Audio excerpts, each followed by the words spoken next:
Chad corrects me, it's morning, right, gentlemen? Close? Close? All right. Not on standard Atlantic time, but Eastern Yes. Canada. I'd like to start, this Monday was Veterans Day. I was able to be home. I was able to be Grand Marshal in our 100th Veterans Day Parade. I want to thank all those veterans for the freedom they have provided us, the service they had given. What would have been nice with this week that we'd actually pass appropriation bills for our troops, for their pay raise, for the funding to make sure they're safe and protected on the job that they have to do. But unfortunately, this week is just about impeachment. The American public was able to see what this Democrat majority has been working on for the last 3 years, just impeachment. I want to recognize the Republican members and staff of the Intelligence Committee. I thought they did a great job yesterday. With poise and purpose, they brought forth the truth out to the public after weeks of Adam Schiff keeping them in the dark. We didn't walk out of yesterday's hearing with any new information than we already walked in. So let me quickly recap what we do know. The call summary is still the most important piece of evidence we have, and it shows no pressure or even mention of conditionality between the two leaders. The Ukrainians did not know that security assistance was under review until over a month after the call. The full assistance was provided and no investigation was opened. We did hear from the witnesses was that they had never spoken to President Trump. They had not met with the chief of staff. Their understanding, which is the foundation of the case for the Democrats, was based on secondhand information. Remember what yesterday was. The Democrats had home field advantage. They got to change the course of the rules of how to handle a meeting itself. They got to pick the witnesses they wanted, and they tabled the opportunity for a whistleblower to come forward and even protect that person's identity while they presented to the committee. With all of that, we found out nothing new. One of the witnesses actually admitted, what I can do here for you today is tell you what I've heard from people. This lacks the basic explanation of fact witnesses. Those witnesses did rely on their expertise, though, to underscore how much safer Ukraine is today under this administration with President Trump. After Russia invaded Ukraine, the previous administration sent thermal blankets. The Trump administration sent tank-busting bombs. So I'll refer back to what Speaker Pelosi said earlier this year, just in March, about impeachment. You all recall that. That this is so divisive to our country that it has to be so compelling, so overwhelming, and bipartisan, otherwise we should not put our country through it. I think Speaker Pelosi should hold to her own words. There's nothing compelling, there's nothing overwhelming, and the only bipartisan vote we had was to end impeachment. But apparently she doesn't stick with her words. I thought what was most ironic yesterday was the setting for the hearing, the Ways and Means Committee room. Democrats on that dais tried to spend their entire day to discredit the president's and this administration's foreign policy and their success. Not only were they wrong, they did it while hijacking a committee where we decide on our trade policy. They did it while having Ways and Means where the USMCA, United States, Mexico, and Canada trade agreement can only make our top two traders only stronger as we have negotiations with China. It only emphasized again what is not being done in Congress and what should be being done in Congress. Impeachment has overtaken every single committee. We're less than a year away from the election, but these Democrats do not trust the American public. They will continue to try to make something up when we have the facts of the phone call. We know there was no pressure to either leader, and the money was released. And Ukraine is actually stronger today with a new administration leading America. With that, let me open it up for questions. Yes, sir. Mr. Leader, James Roseman Sinclair. I wonder if you can explain to the American people why they shouldn't see it as disingenuous on the part of the House Republicans to hear you assert on the one hand that these witnesses lack credibility because they are only offering second and third-hand information, at the same time that you enthusiastically support the White House blocking from testimony those witnesses like John Bolton and Mick Mulvaney who would have first-hand information. Either you want first-hand information or you don't. Well, what's very interesting is we have first-hand information. We have something that I believe the Speaker of the House, had she waited 48 hours, we never would be putting America through this. We have the transcript. It's not what someone thought they heard. It's not what someone was told fourthhand. We actually have the two people on the phone call, that a whistleblower who was not, that started this process. So we know exactly what words were said to one another, and we can walk all the way through that. We have all the information that we need to what Adam Schiff believed that was something different. Adam Schiff sat at the dais and read something that he wished had transposed inside that transcript that didn't. All of America can read it, and that's why, if you take Speaker Pelosi's words, it has to be overwhelming, it has to be so compelling, and it has to be bipartisan. She doesn't meet one of her three criteria to move forward. But just to be clear, in the setting in which the Republicans now find themselves, which is an impeachment proceeding, you are against hearing from witnesses who have firsthand knowledge of the president's thoughts and statements? I'm not averse to hearing from any witness. I wish, from the standpoint, if we go back to this moment, if we go back to the moment when Adam Schiff first came forward, that he was so concerned that the administration was going to withhold a whistleblower from presenting to Congress, that's what he was fighting for. The only reason why Adam Schiff is now stopping and moving to table that motion is because we found out that Adam Schiff and his staff met with the whistleblower. Adam Schiff and his staff met with this whistleblower before this whistleblower had an attorney, before this whistleblower went to the Inspector General. He's the only person in staff who knows what the whistleblower has said. But we have all the facts we need inside a transcript of the phone call itself. Yes.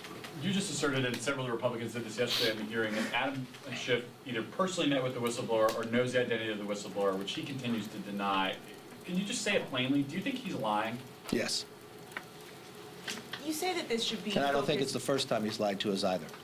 You mentioned that you and your fellow Republicans think that the issue here should be focused solely on the president's words on that call. Read the transcript. And yet you have this growing number of State Department officials, career public servants, who say that what they saw was highly irregular, even crazy. Are they all wrong? You know, yesterday, Congressman John Radcliffe left a question to these two witnesses who have never met the president, were not on the phone call, has not talked to the chief of staff, and asked them, what do you see impeachable? Is there one impeachable item in there? They could not answer one. Remember what we're discussing here. We're talking about removing a duly elected president. You take that so lightly. We have the transcripts. You know, Alexander Hamilton warned us that this day may come, that a person may have the majority within sight of Congress to use impeachment for their own personal political gains. We've watched how many times they've tried this in the last 3 years and failed. And now we watch Adam Schiff one more time leading the charge. You say not impeachable, but is any of it inappropriate to you? It is not. Are we having a hearing about inappropriate? Are we having an impeachment inquiry? It goes to the core of the fabric of democracy. Do you take it that lightly that you just have the U.S. Congress vote about an impeachment inquiry and then change the rules of the House where you don't have due process? You move it out of the Judiciary Committee to the Intel Committee and make it an impeachment committee. You have secret meetings inside the basement of the Capitol. You have not released all the transcripts. You audition who you want to bring forward, and we just watched the two witnesses that they wanted to pick. You deny the minority to bring witnesses forward. You deny the president, who you're moving to impeach, to have an attorney in the room to cross-examine, the same respect that anybody else that moved for impeachment had before. So yes, the question is, nothing is there as impeachable, and we should not be putting our country through this. We're less than a year away from an election. And the worst part of all of this, we just had Veterans Day. Next week, government funding stops. And we're not funding the troops. We're not giving them pay raise that we believe we should. We're in a negotiation with China, which is our number 3 trader. But our number 1 and number 2 traders are Mexico and Canada. We would only be stronger as a nation in our negotiations with China if we were past United States-Mexico-Canada agreement. But none of that is taking place. We're not spending this week talking about the funding that needs to go forward. No, no one's mentioned a word about that because everything's been taken over about impeachment. The same thing this majority has done for the last 3 years. And I leave you the question. Name me one thing this majority problem they have solved. And name me one thing that those witnesses said yesterday was impeachable. So why are we putting the country through this, and why aren't we working on the things that the American public expects us to do? Leader McCarthy. Yes. You, Republicans, the president, have been critical of some of the testimony yesterday. This is second-hand, third-hand. Next week, you're going to hear directly from Gordon Sondland, who President Trump put in this position, is certainly a supporter of the president and the contribution that he made to the inauguration fund. Would his testimony change your calculation on whether or not there was an impeachable offense if he corroborates what these other witnesses have said? And what have these other witnesses have said that Well, rise to yesterday we impeachment? heard that there was a phone call overheard between Sondland and the president, where the president asked about investigations. Okay, well, you have a phone call where the president asked about an investigation. An investigation that's already going forward that I think most of America wants to know what transpired. An investigation that the Attorney General is working on. None of that is impeachable. So the answer is no. Leader McCarthy. Yes. Walking out of the hearing yesterday, many Republicans thought the Democrats didn't lay love on the president. You say nothing is impeachable, so we learn nothing new. That said, is it the Republican position, regardless of what is right or wrong here, that there is no vulnerability to Republicans from swing districts of over-defending the president or standing foursquare behind him as we move into an election? Are you confident that this is not going to affect them in any adverse way, standing behind the president as we move toward the 2020 congressional election? I think what Republicans are doing is standing up for the Constitution. I think the same thing the two Democrats who voted against impeachment inquiry are doing, are standing up for the Constitution. I think it's the same things that Alexander Hamilton warned us about, that you would use it for political gain from the same basis of going forward. I think what Republicans are standing up for is the idea of what they ran on. First thing I think a majority should do is pass a budget, which the Democrats have not done. They should actually make sure that they fund the government, which we have not done. We're working to now have another continuing resolution, so our troops are not being provided the resources they need or the pay raise that they have earned. Prescription drugs continue to rise. We have, again, a trade agreement that would only make America and our economy stronger, especially when we're dealing with Mexico. The only person I saw yesterday doing the job that they were elected to do was the President of the United States. Meeting with another foreign leader, trying to end ISIS and others, being a part of NATO. But what did we watch inside Ways and Means? The same thing we've seen for the last 3 years. And what's so disappointing about all of this, I watched what Nancy Pelosi said prior to the election. She said they would be different, that they would govern different. But lo and behold, what did we find? We found when they decided who to be chairman of the Judiciary Committee, they didn't pick an individual that said they would fight for the privacy of individuals on the internet. They picked a campaign where Nadler said he would be the very best for impeachment. We watched new freshmen being sworn in. What did they say on the night after they're being sworn in? Did they celebrate a victory? No, they said they wanted to impeach the president. They used different terms than I used there. They came to Congress to impeach a president. They have spent 3 years trying to investigate this president. They have spent their entire majority trying to impeach this president from every single walk. Adam Schiff has continued to lie to the American public when he very first went onto camera and said that he had proof beyond circumstantial evidence. He lied to the American public again when he stood at a position of a chair of the Intel Committee and misread what was in a transcript on purpose. He was so compelling that the Speaker of the House, Nancy Pelosi, believed him on national television. He lied again when he told the American public he did not know who this whistleblower was and how hard he wanted to fight to bring the whistleblower forward. He had an opportunity that the whistleblower could come forward, just as we've been able to do in the past with the IRS hearings in the 90s and the others. And it's the 21st century, we could protect the individual more, to actually get the information. But no, that's not the case, because he's driven for one purpose. He's already written the script of where he wants to go on impeachment. He's now just trying to fill in the individuals. My question was about the vulnerability of Republicans in the election. No vulnerability from any of this. Look, if you want to come here and you want to decide what you're going to do based upon politics, or do you want to stand up for the Constitution? I would hope the Republicans, if this was in a reverse order, that this was a Democrat in the White House, that they would stand for the Constitution the same way. I would hope at the same time that they would never carry themselves in the manner of which I've seen these Democrats, purely for political reasons.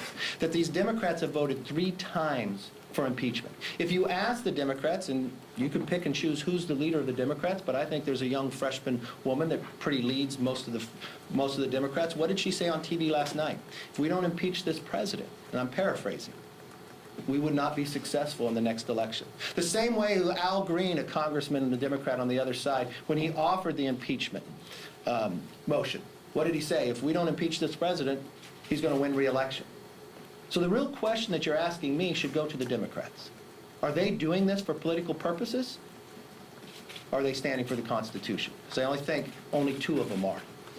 How can you call Schiff a liar without Because he any- lied to us. You don't have any proof that he, Did- or do you? If you have proof, Yes, let's walk through. What proof do you have that he met? I have a Mueller report who did not see... No, on beyond- the whistleblower. What Oh, so proof which time do you want to talk about him lying? When he spoke the words of the dais on the transcript that he had different words in? I'd like to talk When about he your said, accusation that he knows who the whistleblower is and that he has met with the whistleblower.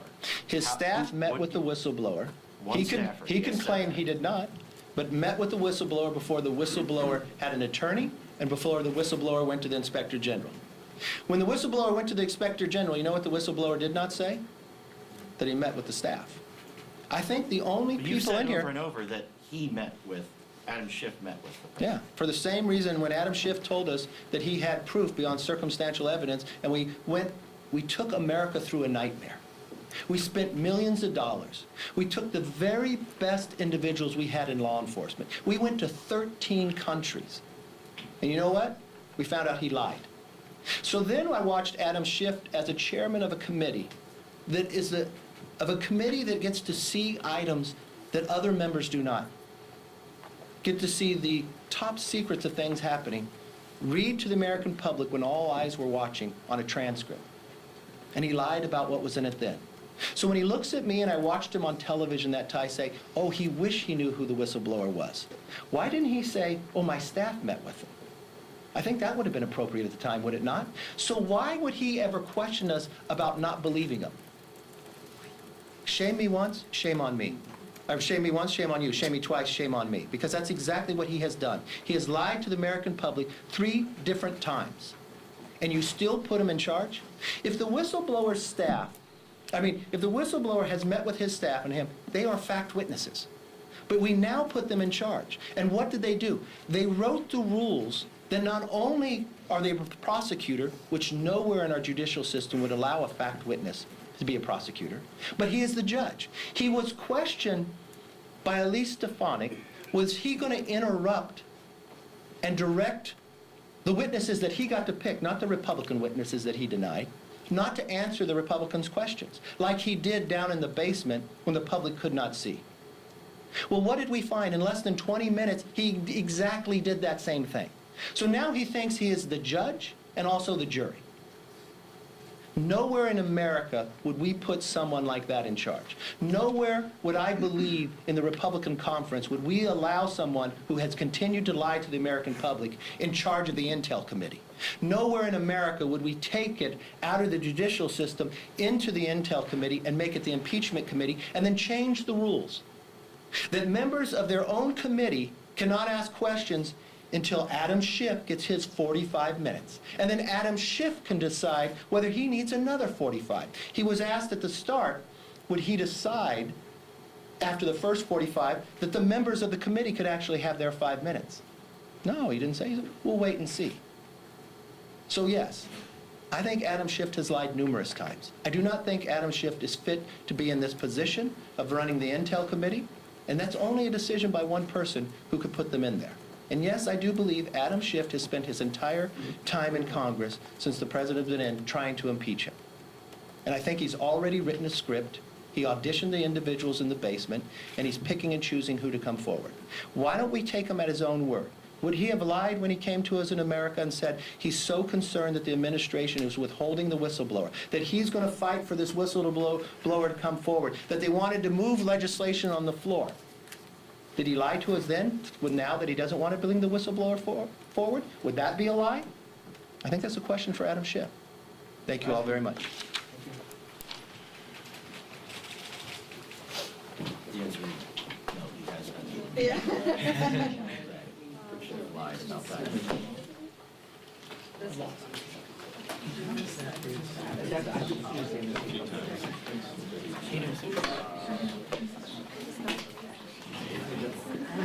Yeah, thanks for calling, but I think I've got another idea. He always says shift.